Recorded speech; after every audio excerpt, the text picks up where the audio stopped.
اللہ کے لیے، محبت اللہ کے لیے، یہ اسلام کا سب سے مضبوط عمل ہے۔ میرے بھائیوں، میری بہنوں، اب دور دراز جگہ میں ہو، اب آپ یہیں کے جن کے پاس پاسپورٹ ہیں وہ یہیں کے شہری ہیں، یہ آپ کا دیس ہے، یہ آپ کا وطن ہے، اسے محبت سے بھرو۔ پاکستان کی نفرتیں یہاں نہ زندہ کرو، ہندوستان کی نفرتیں، بنگال کی نفرتیں یہاں مت زندہ کرو، آپس میں امت بن کے رہو، مذہب کے نام پہ مت لڑو۔ یورپ میں یہ آگ لگی ہوئی ہے، میں بہت عرصے کے بعد آیا ہوں، مجھے نہیں پتا کہ یہاں مذہبی نفرت ہے یا نہیں ہے، لیکن چونکہ یورپ میں بہت دفعہ جانا ہوتا ہے، ہر سال ہوتا ہے، وہاں یہ جھگڑے، نفرتیں، ہماری مسجد تمہاری مسجد، ان کے پیچھے نماز نہیں، ان کے پیچھے نماز نہیں، یہ تو مسلمان ہی نہیں، یہ تو گستاخ رسول ہیں، یہ وہابی ہیں، یہ کافر ہیں۔ دیکھو میں یہ ہاتھ جوڑتا ہوں، امت بن کے رہو، امت بن کے رہو، مومن بن کے رہو، مسلم بن کے رہو، مومنہ بن کے رہو، مسلمہ بن کے رہو، اختلاف رائے کو برداشت کرو۔ یہاں چاند کے مسئلے میں اختلاف ہوتا ہے، روزے کے ٹائم میں اختلاف ہوتا ہے، علماء سے کہتا ہوں اس اختلاف کو مٹھاؤ، جس میں سہولت ہو سارے وہ لے لو۔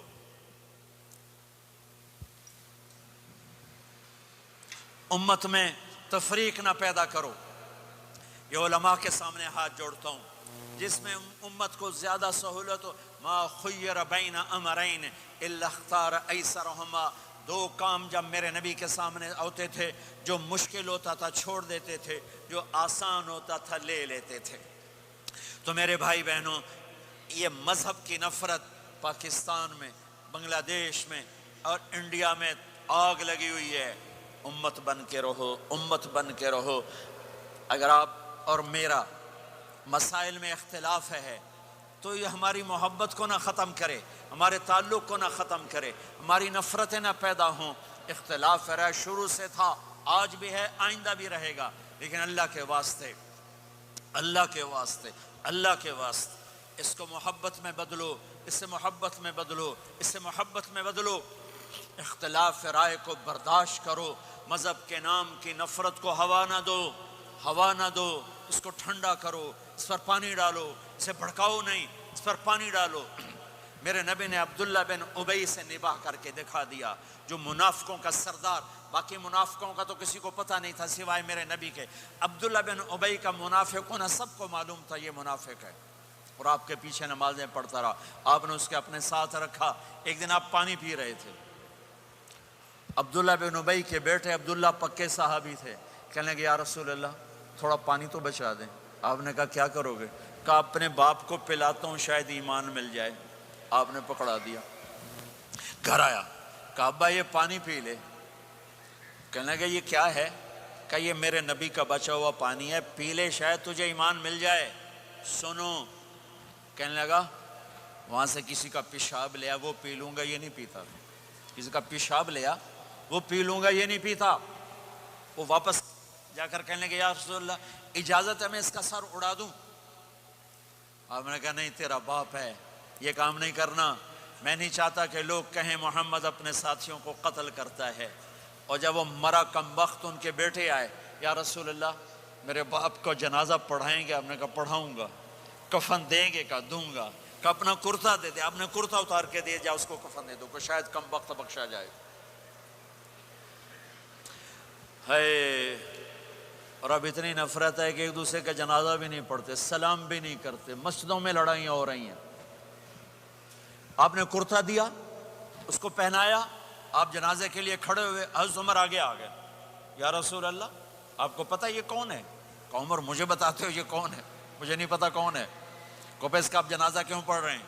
کہ اللہ نے کہا ہے پڑھ یا نہ پڑھ میں معاف نہیں کروں گا، تو میں پڑھتا ہوں شاید اللہ معاف کر دے۔ یہ میرے نبی کے اخلاق، یہ میرے نبی کے اخلاق ہیں، یہ میرے نبی کی خوبصورت زندگی ہے۔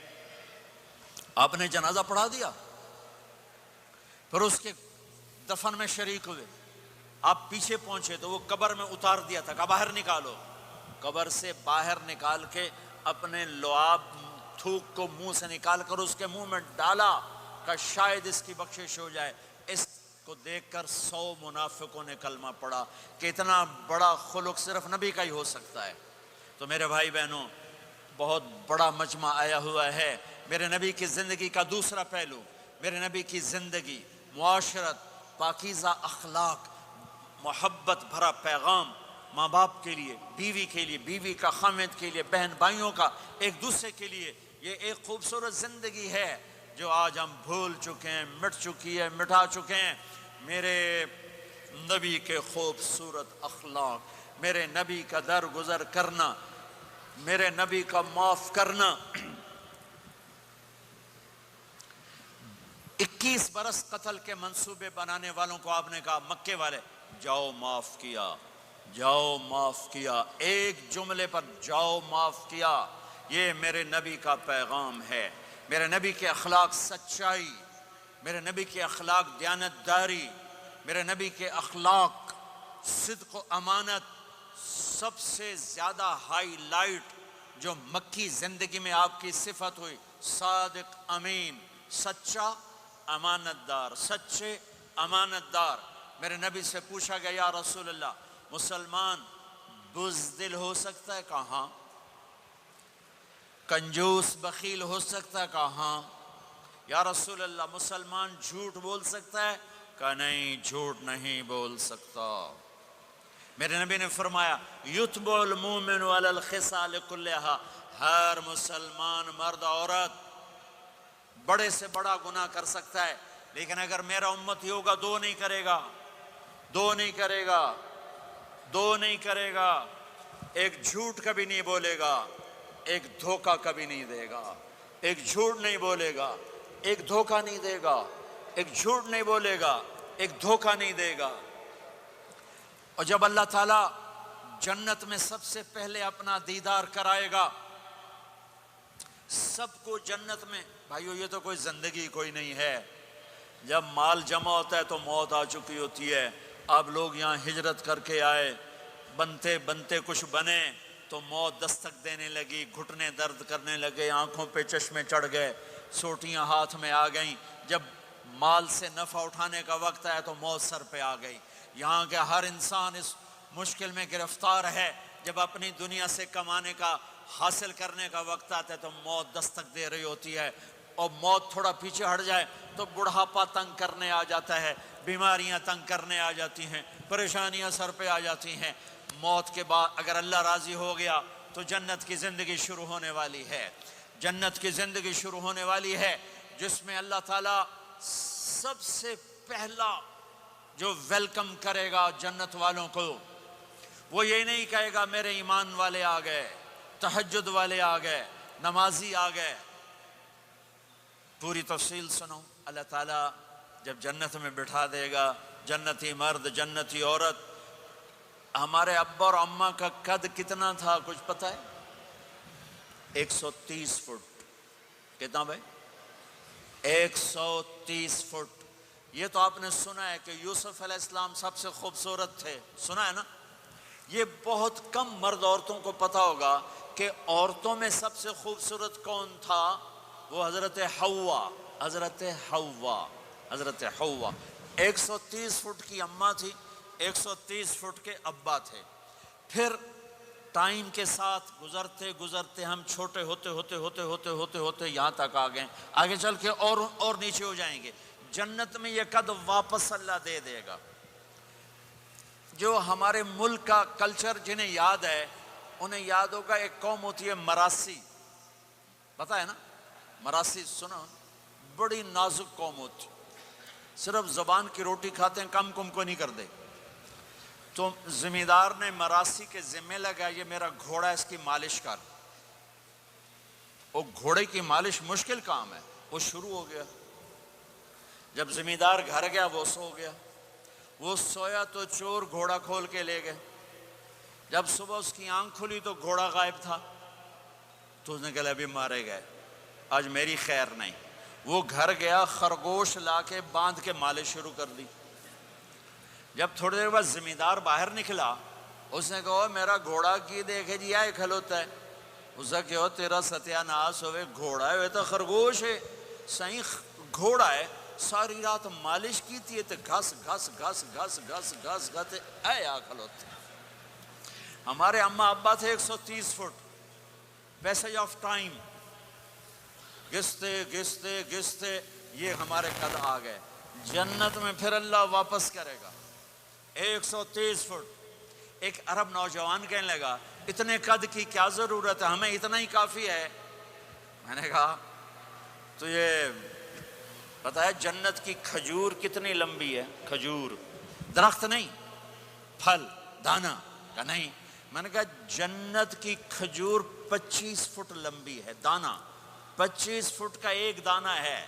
وَتَمْرَتُهَا 12 ذِرَاعًا، تو ہے 5 فٹ، تو کھجور کے نیچے سے گزرا، اوپر سے ایک دانہ تیرے سر کے اوپر گرا، تو وچے ہی مر جاؤنا. پھر مسورات سے معذرت کے ساتھ جنت کی حور کا قد ہے 130 فٹ اور تو گیا 5 فٹ، وہ تو تجھے جیب میں ہی ڈال لے گی. پھر پوچھے میرا ہسبینڈ کدھر گیا ہے؟ اور وہ جو لباس پہنتی ہے، لباس وہ 3 میل کے ریڈیس میں گھومتا ہے. 3 مائل کے ریڈیس میں اس کا لباس گھومتا ہے. کسے ایک بو جج پا کے انہیں بھول جاؤنی کہ ہسبینڈ گیا کی دے. لہٰذا تمہیں بھی 130 فٹ کرے گا، ان کو بھی 130 فٹ کرے گا. اور وہ جنت کی لڑکیاں تو پہلے 130 فٹ ہیں. ام سلمہ نے پوچھا یا رسول اللہ جنت کی عورت کا درجہ بڑا ہے یا ایمان والی عورت کا؟ آپ نے کہا ایمان والی عورت کا. کہ وہ کیوں؟ کہا بِصَلَاتِهِنَّ وَصِيَامِهِنَّ وَعِبَادَتِهِنَّ. جنت کی عورت نماز نہیں پڑھتی، ایمان والی عورت نماز پڑھتی ہے. جنت کی عورت روزہ نہیں رکھتی، ایمان والی عورت روزہ رکھتی ہے. جنت کی عورت عبادت نہیں کرتی، ایمان والی عورت عبادت کرتی ہے. اس کے بدلے میں اللہ تعالیٰ ان کو جنت کی عورتوں سے عالی مقام نصیب فرمائے گا. اور ایمان والی عورت جنت کی عورت سے 70,000 گنا زیادہ خوبصورت ہو جائے گی. 70,000 گنا زیادہ خوبصورت. اور جنت میں ایک مقابلہ ہوگا. ایمان والی عورتیں، جنت کی عورتیں کٹھی. جنت کی عورتیں کہیں گی زندہ رہیں موت نہ آئی، جوان رہیں بڑھاپا نہ آیا، ہمیشہ راضی رہیں ناراض نہ ہوئی، ہمیشہ ساتھ دیا چھوڑا نہیں. اور دنیا کی عورت میں یہ ساری باتیں ہیں، موت بھی آئی، بڑھاپا بھی آیا، لڑائیاں بھی ہوئیں، جھگڑے بھی ہوئے، جدائی بھی ہوئی. نیک سے نیک عورت. 89 کا حج تھا تو ہم بارڈر پہ بیٹھے تھے مینا کے مزدلفہ کے ساتھ. بھئی فجر کی نماز پڑھیں گے اور نکل جائیں گے. تو ایک بڈھا بڈھی نیک ہی تھے جو حج کے لیے چلتے چلتے آ کے ہمارے پاس بیٹھ گئے تھے. ہمارے علاقے کے ہماری زبان تھی، یہاں نہ بیٹھو، پیچھے بیٹھو. تھوڑی دیر گزری تو بڈھا کہنے لگا اٹھی ٹوریے سائے سفر پہ آئے. وہ کہنے لگی میں تھک پئیاں میرے کو نہیں ٹوریا جاندہ. تو بڈھا کہنے لگا اگا شیطان بھی چوٹنا ہے، اس شیطان کو بھی مارنا ہے، کام ڈھیر سارا ہے چلیے. وہ کہنے لگا میں تھکی ہوئی میں کوئی نہیں جانتی. دونوں کی لڑائی شروع ہو گئی. مزدلفہ میں لڑائی شروع ہو گئی. بڈھا کہنے لگا اتھے پیکے کوئی نہیں جتھے رستے لگی جیسے ہیں، اگاں ہی ٹرنا ہے. اب پتہ نہیں سمجھ میں آیا کہ نہیں ہے، بات بڑی مزدار ہے. وہ کہنے لگا ادھر ماں باپ کوئی نہیں، ناراض ہو کے چلی جائے گی، چل اگاں ٹرنا ہے. تو یہ دنیا کی عورت میں تو لڑائی بھی ہے جھگڑا بھی ہے. آپ نے کہا عائشہ جب تو ناراض ہوتی ہے نا مجھے پتہ چل جاتا ہے. حضرت عائشہ نے کہا وہ کیسے؟ کہ جب تو ناراض ہوتی ہے نا میرے اوپر